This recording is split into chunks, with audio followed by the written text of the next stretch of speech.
producing education that will be the equivalent of, like Denmark is one, Norway, Sweden. Actually, China is one of the better in terms of education, and so we can't blame size anymore. You know, China has 1.4 billion people, but they're very high on their list. The one thing we're doing well on, we're number one on the list, is cost per pupil. We spend more money than any other country in the world by far. So I jokingly say the one thing we do well on is the cost. We spend more money, and yet we're toward the bottom of the list. Yeah. Mr. President, I want to ask you, the joint address, millions of Americans watched your joint address earlier this week, where you warned that there could be a little disturbance that Americans could feel as a function of these taxes, these tariffs. How much disturbance are you willing to accept in the near term as a function of that? And to set expectations, how long should Americans expect things to cost a bit more? Well, so far, Peter, there hasn't been very much, because these numbers are coming out. We're here for just a little over 4 weeks. And these are fantastic numbers. I was watching some of the reports this morning. They were surprised. There could be some disturbance, a little bit of a disturbance. I solved a little bit of that because I have respect for our auto companies, and I gave them a little bit of a 1-month reprieve because it was unfair, although I'm sure they'll take advantage of it. I see they're driving a lot of cars into the U.S. to try and avoid the tariffs, and they're taking advantage of it a little bit. But they called me, they asked me, they said, could they have a little bit of help? And I decided, they're American companies, USMCA, and I let them have that. But this really kicks in, the reciprocals, kicks in on, let's see, I guess the 2nd. And I wanted it to be the 1st so badly. It just didn't want to be on April Fool's Day. So I made it the 2nd. That's going to cost a lot of money. That one day is going to cost a lot of money, but that's okay. But I don't see it. I don't see anything. I see good reports. I think we're going to have good numbers from the beginning. Now, globalists won't love this because this brings jobs back to America. So if they're coming back to America, maybe you'll lose some in other parts of the world. But the other parts of the world have done very well, and they'll continue to do very well. But I think the United States is going to be doing record business. We'll bring a lot of those 90,000 factories that have been lost over the last number of years. It's been, it's hard to believe. 90,000, think of what 90,000 is. 90,000 plants and factories are gone. We're going to bring back many of those plants and factories. One day the tariffs are on, the next day they're off. Right now the markets, as you know well, prefer stability. Are you done going forward with the pauses and the carve-outs? Is that it for those? There'll always be changes and adjustments, and you can't just. I could have, for instance, told the American car companies, "No, I'm not going to give you anything," and then you wouldn't have had to say, "Well, they're getting a little extra." It's just a little bit of a 1-month reprieve. They're very happy about what's happening. They won't have to go across borders, and you see the zigzag, and you have a fender made in Canada, you have something else made in Mexico. We don't want that. We want it made here. But there'll always be some modifications. I mean, if you have a wall in front of you, sometimes you have to go around the wall instead of through it. But I think very little. I think very little. On occasion, if we can do something, we want to help companies. We want to help companies create jobs. So I could have left that, and you wouldn't have had a minor change. Instead, I was asked by the real majors, the big majors, if they could do this. And I said, yeah, I'll do it. I want you to produce a lot of jobs. And numerous of the people, actually all of the people I spoke to have already been, they're very much on the way to already do it. That's why you have auto jobs increase. And the man, I don't know him, Sean Fain, I don't know him, and I did great, as you know, with the auto workers, with the Teamsters, with unions. I did fantastically well, best numbers ever by a Republican. And I have a lot of respect for those people. But Sean Fain, who I don't know, but wasn't a supporter, although the auto workers were big supporters. I watched him last night, and he said, Donald Trump is absolutely right on tariffs. He said, what he's doing on tariffs is an incredible thing. And it's about time somebody had the guts to do it, because we're going to save auto manufacturing. And I said to people when I was campaigning, you're going to have so many auto jobs, you're not going to believe what's going to happen. We're going to load up Michigan. I won the state of Michigan, as you know. And part of the reason I won it was I got a lot of auto workers that voted for me, Detroit, et cetera. But I think people are going to be very surprised. Yes? Thank you, Mr. President. You mentioned in your remarks chips manufacturing, how a significant percentage is now in Taiwan. You also mentioned it in your address to Congress, and you called on Congress to overturn the CHIPS Act, which had bipartisan support in the last Congress. Why would you like to see this particular law overturned, Mr. President? Because it's hundreds of billions of dollars and it's just a waste of money. Now, some people have already taken the money and used it. Actually, it's very hard to qualify because they go by race, they go by gender, they go by all sorts of things. Nobody's ever seen anything like it. You won't be able to find those people. So I don't even think anybody can qualify. They have so many different categories in order to qualify. You have to have so many of a certain race, a certain gender, a certain this, a certain, and I don't think they can qualify, but if they take the money, they better qualify because they'll be watching them. But it's a tremendous waste of money. I didn't give the greatest chip company in the world, one of the greatest companies, I didn't give them 10 cents. They came here because of tariffs, because they didn't want to pay the tariffs. And they also came here because they like the results of the election, because they know that I'm very pro-business and pro-jobs. I mean, I'm pro-business, not for business sake. I'm pro-business because of jobs, because business is producing the jobs. Okay? Russia, if I may, President Putin is bombing Ukraine. Yeah. Do you still believe him when he tells you that he wants peace? Yeah, no, I believe him. I believe him. I think we're doing very well with Russia. But right now they're bombing the hell out of Ukraine, and I'm finding it more difficult, frankly, to deal with Ukraine. And they don't have the cards. They don't have the cards. As you know, we're meeting in Saudi Arabia on sometime next week, early. And we're talking, I find that in terms of getting a final settlement, it may be easier dealing with Russia, which is surprising because they have all the cards. I mean, they're bombing the hell out of them right now. And I put a statement in, a very strong statement. Can't do that. You can't do that. Mr. President. We're trying to help them. And Ukraine has to get on the ball and get a job done. Michael, could you come up here? I see Michael back there. Good, I'm glad. He's traveling all over the world. I just saw him come in the door. Could you give a little definition of what's going on, please? Sure. Well, the president has been crystal clear, and he's been clear to all sides. The fighting has to stop. Both sides need to get to the table. We had a good engagement. Both leaders have said only President Trump could do so, and only he has been able to do so. We had an initial engagement with the Russians. The Ukrainians had a great opportunity to bind our economies together through that mineral deal. Unfortunately, that didn't go so well, but we think we're going to get things back on track.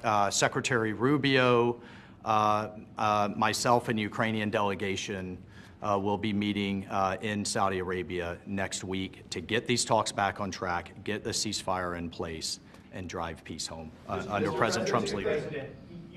I think both parties want to settle. I think if I wasn't president, this war would have had no chance of settlement, zero chance. But I think we're going to get it settled and stopped. We got to stop. They're losing on average 2,000 soldiers a week.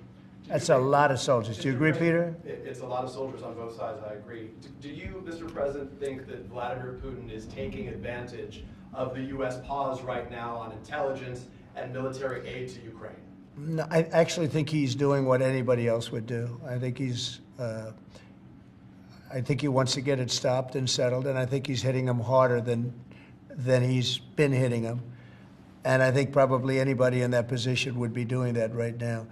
He wants to get it ended, and I think Ukraine wants to get it ended, but I don't see, it's crazy. They're taking tremendous punishment. I don't quite get it, but I suspect, Michael, he probably wants to get it ended. He does, Mr. President. The Russians are taking incredible losses on the front. As the president has said, this is a meat grinder of people, of material, of national treasure, and no one else has any solutions except to let this war continue forever. But I'll add, the president has had multiple conversations and a visit from President Macron of France, Prime Minister Starmer of the United Kingdom. We have the NATO Secretary General coming next week. We have this meeting with the Ukrainians. We've had it with the Russians. All of this in the president's first month in his leadership.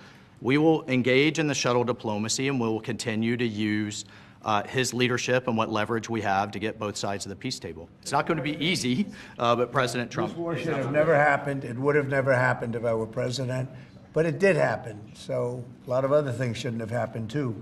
We shouldn't have 21 million people pouring into our country through open borders, many of whom are criminals, very bad criminals, including murderers, thousands of murderers.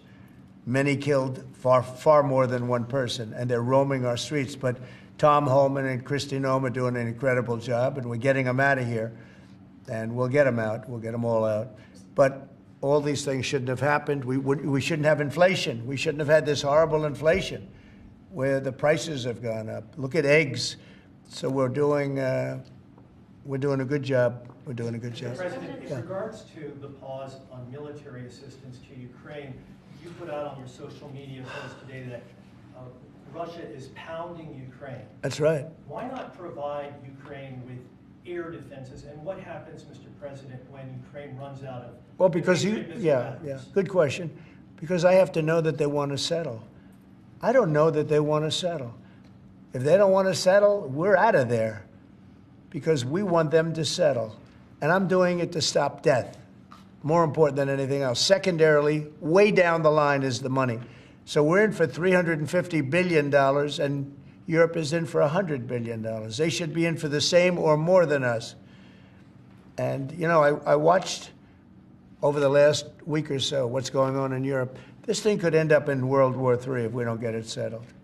This could really end up in a World War III. We got to get it settled. So on Iran, how confident are you that the Iranians will negotiate with you? And is Israel on board with this outrage?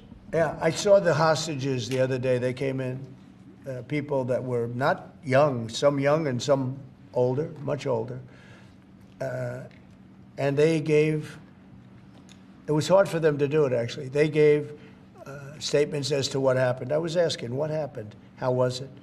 I said, did you see anybody in there that was kind, like out of the hundreds of people that you were seeing, Hamas?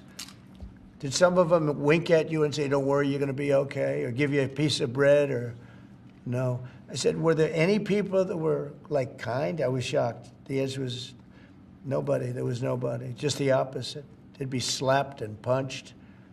One man broke his ribs. He couldn't breathe for a month. It was brutal.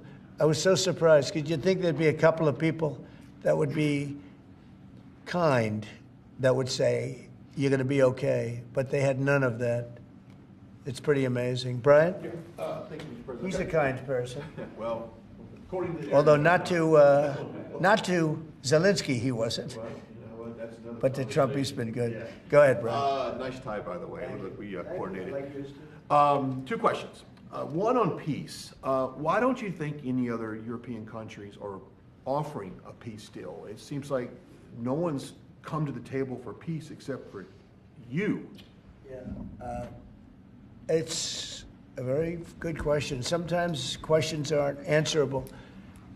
They're in a very unusual position. They don't know how to end the war. I think I do know how to end the war. Despite the Russia hoax, I've always had a good relationship with Putin. And, you know, he wants to end the war. He wants to end it. And I think he's going to be more generous than he has to be. And that's pretty good. That means a lot of good things. Because, frankly, you could have made a great deal if this war never started, you could have made a great deal. I don't know that anything would have had to be given up. This was not a war that was going to start, Brian. And it didn't start. For 4 years, somebody said, well, how do we know that? Well, for 4 years, it didn't start. I used to speak to Vladimir about it. I used to speak to him about it at length. It was the apple of his eye, but there was no way he was going in. And he knew, there were going to be consequences. But it did start. I mean, think of what happened. Inflation, you have the war with Ukraine and Russia, that wouldn't have happened. October 7th would have never happened. Israel, they had no money. Iran had no money. Iran was stone cold broke, and now they have a lot of money. And that's going to be the next thing you'll be talking about is Iran. What's going to happen with Iran? And there'll be some interesting days ahead. That's all I can tell you. You know, we're down to final strokes with Iran. That's going to be an interesting time.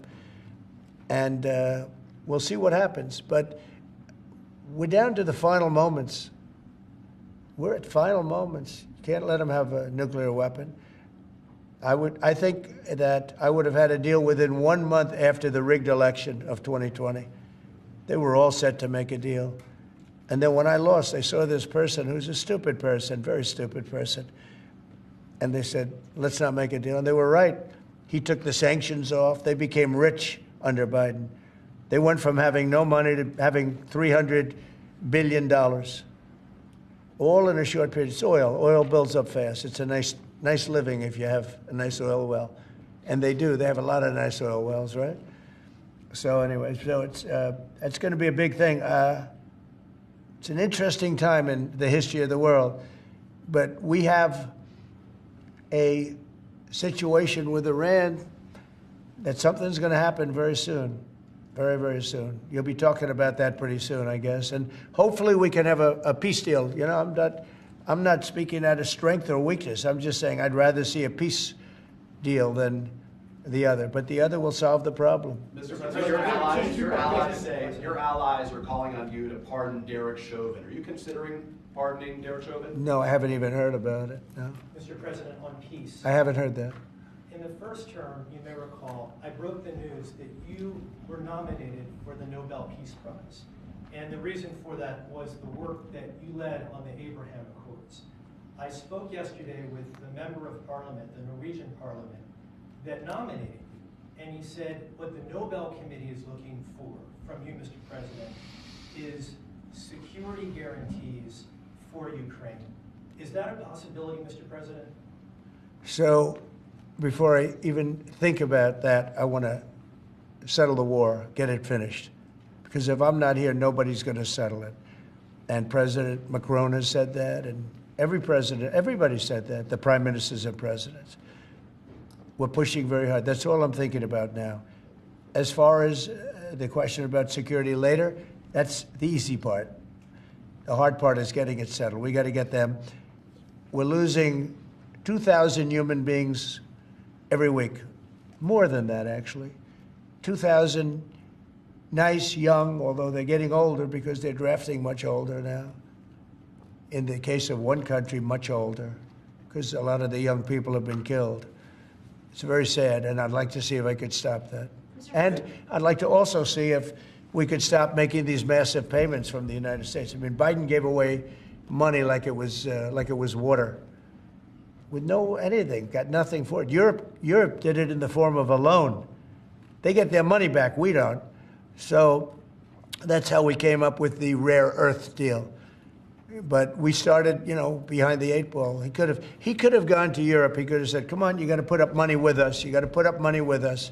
But he never did that. They just kept handing money out because he was grossly incompetent. All right, thank you very much, everybody. Thank you, Press. Thank you. Thank you, Press. Thank you. Thank you. Thank you very much. Thank you. Thanks, guys. Thank you, Peter. Thank you, Mr. President. Nice to see you. Thank you. Very good. Look good, Peter. Thanks, guys. Thank you. Thank you very much. Thank you. It is. Thank you.